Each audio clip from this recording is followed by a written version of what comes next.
आगे प्रश्न नंबर 6। एक वृत्ताकार मेजपोश जिसकी त्रिज्या 32 सेंटीमीटर है में बीच में एक समबाहु त्रिभुज ABC छोड़ते हुए एक डिजाइन बनाया गया है जैसा कि आकृति 12.24 में दिखाया गया है। इस छायांकित डिजाइन का क्षेत्रफल ज्ञात कीजिए।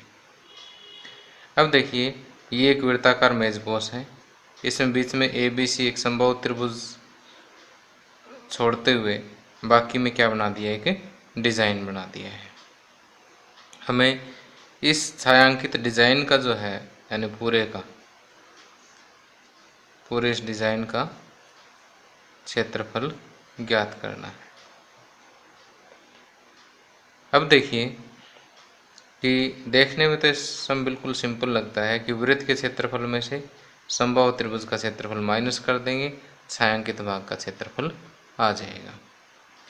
अब समबाहु त्रिभुज का क्षेत्रफल ज्ञात करने में थोड़ी सी परेशानी है, क्योंकि यहाँ पर हमें इस वृत्त की त्रिज्या दी हुई है 32 सेंटीमीटर। अगर त्रिभुज की भुजा तो दी हुई होती तो हम वर्गमूल 3/4 भुजा स्क्वायर करके और हम वो ज्ञात कर देते, लेकिन अब भुजा है नहीं हमारे पास, तो भुजा अब हमें ज्ञात करनी पड़ेगी। तो देखिए, इसे मैं बिंदु O का नाम दे देता हूँ। एक कंस्ट्रक्शन में ये भी करता हूँ कि OC को मिलाता हूँ। अब ये जो कोण होगा ये 120 डिग्री का होगा।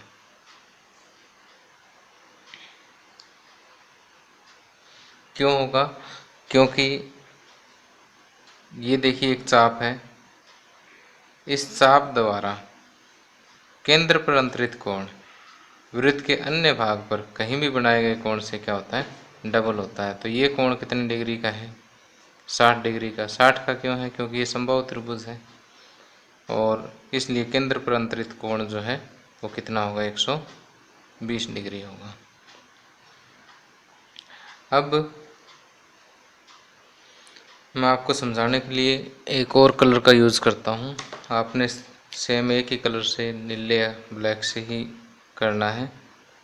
मैं यहाँ पर एक कंस्ट्रक्शन और करता हूँ कि O और इसे मैं नाम N नाम दे देता हूँ। अब ये कोण कितने डिग्री का होगा? 60 डिग्री का होगा। तो एक बार हम क्वेश्चन समझ लेते हैं, उसके बाद हम लिखना सीखेंगे। तो इतना शायद समझ में आ गया होगा, क्योंकि ये समबाहु त्रिभुज है तो प्रत्येक कोण कितने डिग्री का? 60 का है। जब ये कोण 60 डिग्री का बना तो केंद्र पर बना कोण कितने डिग्री का हो जाएगा? 120 का। और अब ये दोनों 32-32 सेंटीमीटर है, क्योंकि एक ही वृत्त की त्रिज्याएं हैं। अब आपने सिर्फ इतनी त्रिभुज को देखना है, OBN को। अब देखिए, इस त्रिभुज OBN में ON, अब देखिए ये अगर हम एंगल लेते हैं तो ON आधार होगा, BN लंब होगा और OB क्या होगा? कर्ण हो जाएगा। तो यहाँ से देखिए BN बाई OB, BN लंब बटे कर्ण क्या होगा? Sine theta. थीटा यहाँ पर कितना है? 60 डिग्री। तो BN हो जाएगा OB sign 60 degree. OB 32 centimetre के बराबर है और साइन 60 डिग्री की वैल्यू होगी वर्गमूल 3/2, 16 दूनी 32। तो BN हो जाएगा 16 वर्गमूल 3। अब BC देखिए, BC हो जाएगा 2 गुणा BN, 2 गुणा 16√3, तो 16 दूनी 32√3 सेंटीमीटर जो है वो किसके बराबर होगा? BC के बराबर होगा। अब देखिए, BC हमने ज्ञात कर ली, अर्थात इस समबाहु त्रिभुज की एक भुजा हमने ज्ञात कर ली। समबाहु त्रिभुज की भुजा आने के बाद अब कोई समस्या नहीं है। अब हमें समबाहु त्रिभुज के क्षेत्रफल का सूत्र आता है वर्गमूल 3/4 गुणा भुजा का स्क्वायर। अब समबाहु त्रिभुज का क्षेत्रफल हम ज्ञात कर सकते हैं क्योंकि भुजा हमारे पास आ गई है और वृत्त की त्रिज्या भी है, तो वृत्त का क्षेत्रफल हम ज्ञात कर लेंगे। वृत्त के क्षेत्रफल में से हम समबाहु त्रिभुज के क्षेत्रफल को माइनस कर देंगे, डिजाइन का क्षेत्रफल आ जाएगा हमारे पास। तो आइए इसको लिखते हैं हम कि यहाँ पर माना ओ वृत्ताकार मेजपोश का केंद्र है। OB तथा OC को मिलाया। यही काम किया था आपने, यही लिख दिया। अब कोण A बराबर 60 डिग्री, दिस इम्प्लाइज दैट कोण BOC बराबर 120 डिग्री होगा। क्योंकि, कारण दे दीजिए, क्योंकि चाप BC द्वारा केंद्र पर बनाया गया कोण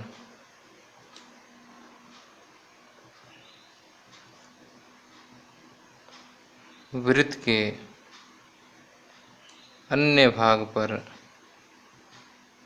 बनाए गए कोण का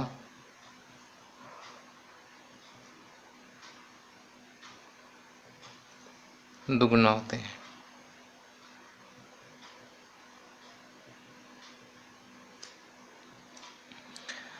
अब BC पर ON एक BC perpendicular to ON perpendicular to BC बनाया। अब त्रिभुज OBN में, त्रिभुज OBN में अब ये सारा काम हमने करना है। एक बार फिर से बता देता हूँ कि BN बाई OB लंब बटे कर्ण साइन थीटा के बराबर होगा। अब कोण BON, क्योंकि कोण BON बराबर हाफ ऑफ BOC,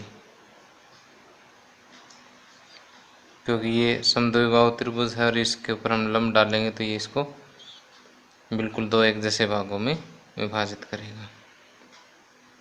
तो कोण का भी समद्विभाजन होता है और ये दोनों भुजाएं भी एक जैसी होगी। और यहाँ से BN बराबर OB साइन 60 डिग्री। OB कितना है? 32 गुणा साइन 60, साइन 60 की वैल्यू रखें वर्गमूल 3/2, 16√3 सेंटीमीटर। अब BC बराबर 2 गुणा BN, 2 गुणा 16√3, 32√3 सेंटीमीटर। अब समबाहु त्रिभुज ABC का क्षेत्रफल, समबाहु त्रिभुज ABC का क्षेत्रफल किसके बराबर होगा? वर्गमूल 3/4 गुणा भुजा का वर्ग, वर्गमूल 3/4 भुजा कितनी है? BC का वर्ग, वर्गमूल 3/4 BC कितना है? 32√3 और 32√3 दो बार गुणा करेंगे क्योंकि वर्ग है। अब देखिए वर्गमूल 3 और वर्गमूल 3 की गुणा होगी 3, 4 8 32 और इस वर्गमूल 3 और इस वर्गमूल 3 की गुणा तो 3 होगी, ये 8 हो गया। अब बच गया 32 वर्गमूल 3। तो जब हम इन्हें गुणा करेंगे तो यह आएगा 768 वर्गमूल 3। कितना आएगा? 768 वर्गमूल 3। अब छायांकित भाग का क्षेत्रफल,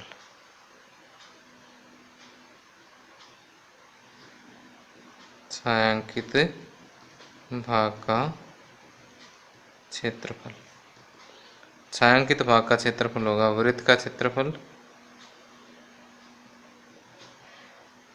माइनस त्रिभुज ABC का क्षेत्रफल। वृत्त का क्षेत्रफल देखिए पाई आर स्क्वायर, पाई आर कितना है 32, 32 का स्क्वायर करेंगे 32 गुणा 32 माइनस 768√3।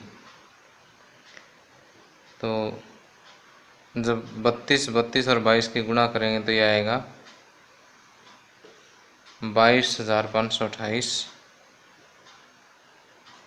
बटे में 7 है इसके माइनस 768√3। इतना वर्ग सेंटीमीटर जो है आंसर आ जाएगा इसका। तो इस क्वेश्चन को एक बार दोबारा से समझें कि पहले समबाहु त्रिभुज की एक भुजा ज्ञात कर लीजिए, उसके बाद भुजा ज्ञात करने के बाद समबाहु त्रिभुज का क्षेत्रफल, फिर वृत्त के क्षेत्रफल में से समबाहु त्रिभुज का क्षेत्रफल माइनस कर दीजिए, आंसर आ जाएगा।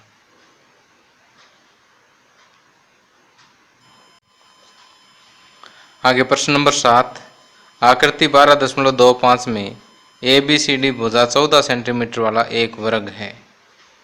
ये ABCD एक 14 सेंटीमीटर भुजा वाला एक वर्ग है।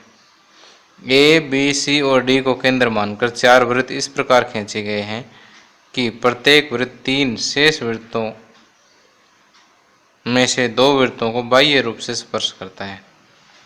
अब A को केंद्र मानकर के एक वृत्त खींचा, B को भी, इसी तरह C को केंद्र मानकर एक वृत्त खींचा और इसी तरह से D को केंद्र मान करके भी एक वृत्त खींचा गया है। और वो इस तरह से खींचा गया है कि ये वृत्त, ये जो शेष 3 हैं इनमें से 2 को बाह्य रूप से टच करता है। इसी तरह से ये एक वृत्त शेष 3 में से 2 को बाह्य रूप से टच करता है। तो छायांकित भाग का क्षेत्रफल ज्ञात कीजिए। ये इसके बीच में ये जो है छायांकित भाग है, इस छायांकित भाग का क्षेत्रफल हमें ज्ञात करना है। अब देखिए अगर इस चित्र को ध्यान से देखें तो यहाँ पर 4 वृत्त के चतुर्थांश है, 1 2 3 और 4। तो इस वृत्त के क्षेत्रफल में से इन 4 चतुर्थांशों का क्षेत्रफल माइनस कर दें तो छायांकित भाग का क्षेत्रफल आ जाएगा। तो यहाँ पर हम लिखेंगे कि वर्ग की भुजा बराबर 14 सेंटीमीटर, प्रत्येक चतुर्थांश की त्रिज्या, प्रत्येक चतुर्थांश की त्रिज्या को R से डिनोट कर देते हैं। ये वर्ग की भुजा का आधा होगा, यानी 14 सेंटीमीटर बटे 2, ये आ जाएगा 7 सेंटीमीटर। प्रत्येक चतुर्थांश की त्रिज्या कितनी आ जाएगी? 7 सेंटीमीटर आ जाएगी। अब प्रत्येक चतुर्थांश का क्षेत्रफल, प्रत्येक चतुर्थांश का क्षेत्रफल, देखिए पूरे वृत्त का क्षेत्रफल होता है पाई आर स्क्वायर और वृत्त के चतुर्थांश का 1/4 पाई आर स्क्वायर हो जाएगा।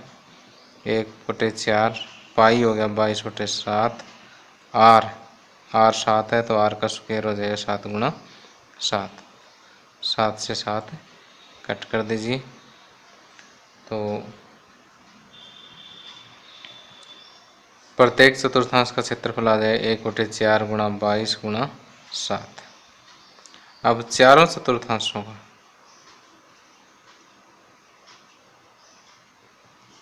का क्षेत्रफल बराबर 4 गुणा 1/4 का हो जाएगा। 4 से 4 कट हो गया। 7 दूनी 14, 7 दूनी 14 और 1 15, 154 वर्ग सेंटीमीटर जो है वो 4/4 का क्षेत्रफल आ गया।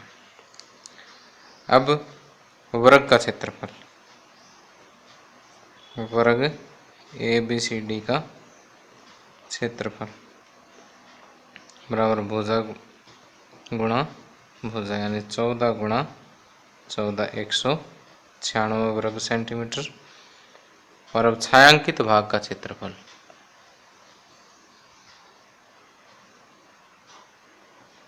छायांकित भाग का क्षेत्रफल बराबर वर्ग का क्षेत्रफल माइनस 4/4 का क्षेत्रफल, यानी वर्ग का क्षेत्रफल होगा 196 और 4/4 का हो जाएगा 154। 6 में से 4 माइनस करेंगे 2, 9 में से 5 4, ये आ जाएगा 42 वर्ग सेंटीमीटर जो है छायांकित भाग का क्षेत्रफल आ जाएगा।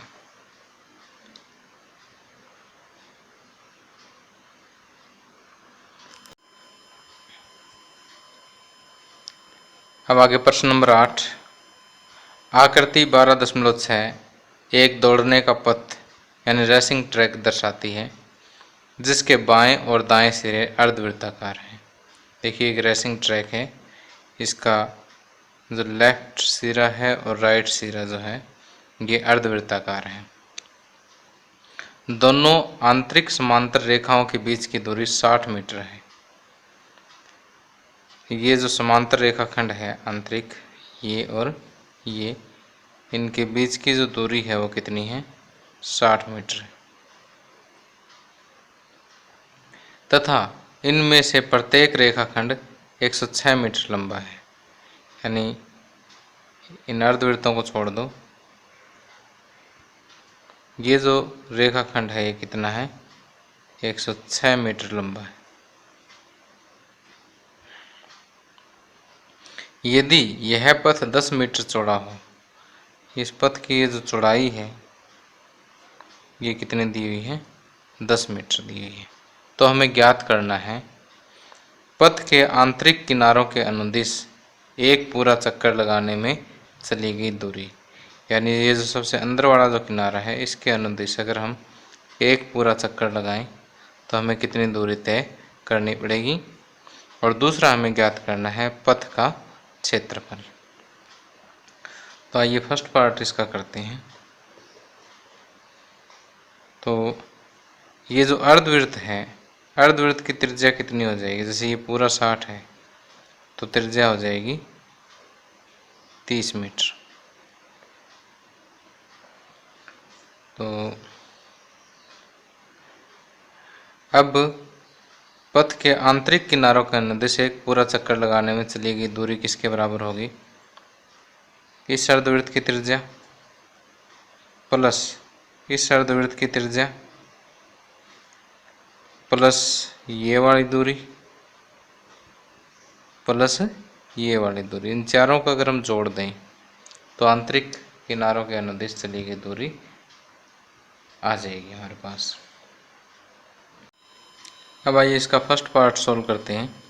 इस चित्र को मैंने दोबारा यहाँ पर बनाया है, तो इसे देखिए कि फर्स्ट पार्ट है पथ के आंतरिक किनारों के अनुदिश एक पूरा चक्कर लगाने में चली गई दूरी। ये किसके बराबर है? जो आंतरिक अर्धवृत्त है उसकी परिधि, और इसी तरह से इस आंतरिक अर्धवृत्त की परिधि, इन दोनों का जोड़ प्लस इन दोनों रेखाखंडों की लंबाई।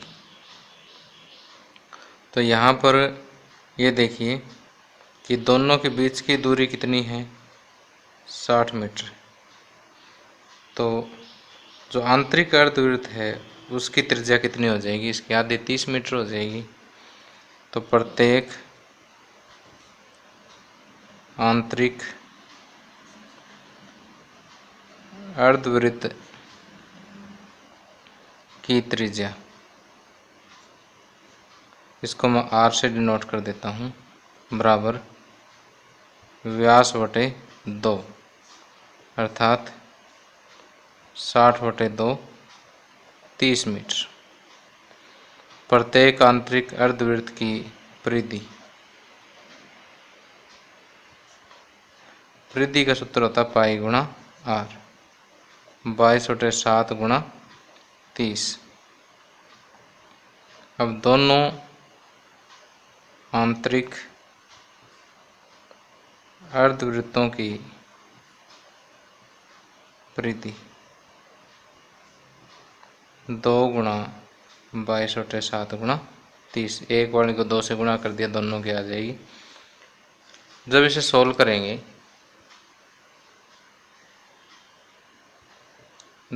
करेंगे, तो ये आएगा 1320 बटे 7 मीटर। अब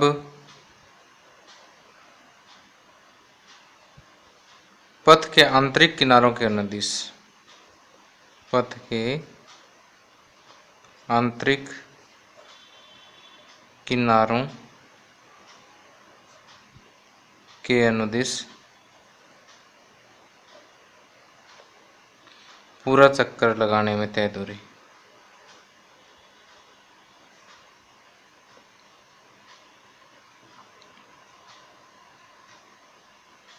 पूरा चक्कर लगाने में तय दूरी किसके बराबर होगी? दोनों आंतरिक अर्धवृत्तों की परिधि प्लस दोनों समांतर रेखाखंडों की लंबाई, दोनों समांतर रेखाखंडों की लंबाई।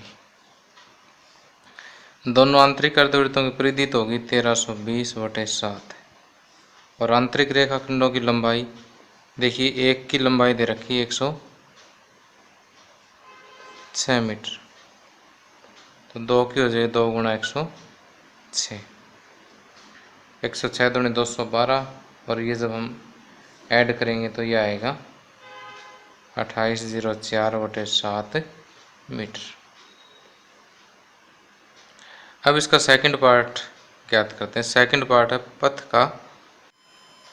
अब आइए सेकंड पार्ट सॉल्व करते हैं कि इस पथ का क्षेत्रफल ज्ञात करने के लिए मैंने 1 2 3 4 5 6 7 8 इन बिंदुओं को क्रम से A B C D E F और G H का नाम दे दिया है।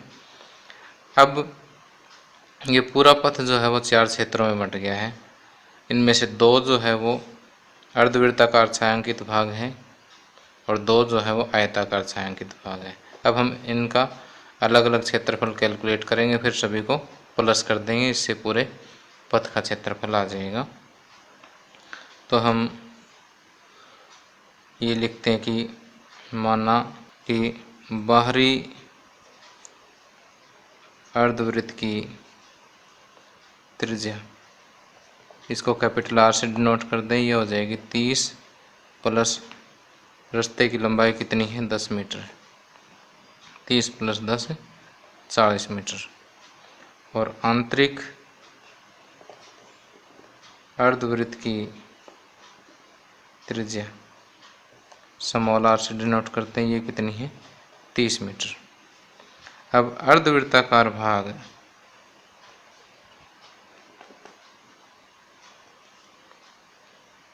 ABCD का क्षेत्रफल बराबर बाहरी अर्धवृत्त का क्षेत्रफल माइनस आंतरिक अर्धवृत्त का क्षेत्रफल। बाहरी का हो जाएगा 1/2 पाई r स्क्वायर और आंतरिक का हो जाएगा 1/2 पाई स्मॉल r का स्क्वायर। अब 1/2 पाई कॉमन लेंगे capital R square minus small R square. तो ये हो जाए 1/2 22/7। कैपिटल आर हो जाएगा 40 का स्क्वायर हो जाएगा। फिर स्मॉल आर 30 है तो 30 का स्क्वायर हो जाएगा। और 1/2 गुणा 22/7 गुणा 1600 माइनस 900 700 हो जाएगा। कट करेंगे तो 11 दूनी 22, 100 7 700 यानी 11 गुणा 100 यह आ जाएगा 1100 वर्ग मीटर। इसी तरह से अब दोनों अर्धवृत्ताकार भागों का, ये तो एक अर्धवृत्ताकार भाग ABCD का क्षेत्रफल लाए हैं। अब दोनों अर्धवृत्ताकार भागों का क्षेत्रफल बराबर 2 गुणा 1100 यानी 2200 वर्ग मीटर आ जाएगा। अब प्रत्येक आयताकार भाग का क्षेत्रफल, प्रत्येक आयताकार भाग का क्षेत्रफल बराबर आयताकार जैसे ABCD है तो ये हो जाएगा लंबाई गुणा चौड़ाई। लंबाई कितनी है 106 और चौड़ाई है 10, तो ये हो जाएगा 1060। अब दोनों आयताकार भाग का क्षेत्रफल 2 गुणा 1060 तो ये 2120 आ जाएगा वर्ग मीटर। अब छायांकित भाग का कुल क्षेत्रफल, छायांकित भाग का कुल क्षेत्रफल बराबर ये होगा दोनों अर्धवृत्ताकार भागों का क्षेत्रफल प्लस दोनों आयताकार भागों का क्षेत्रफल।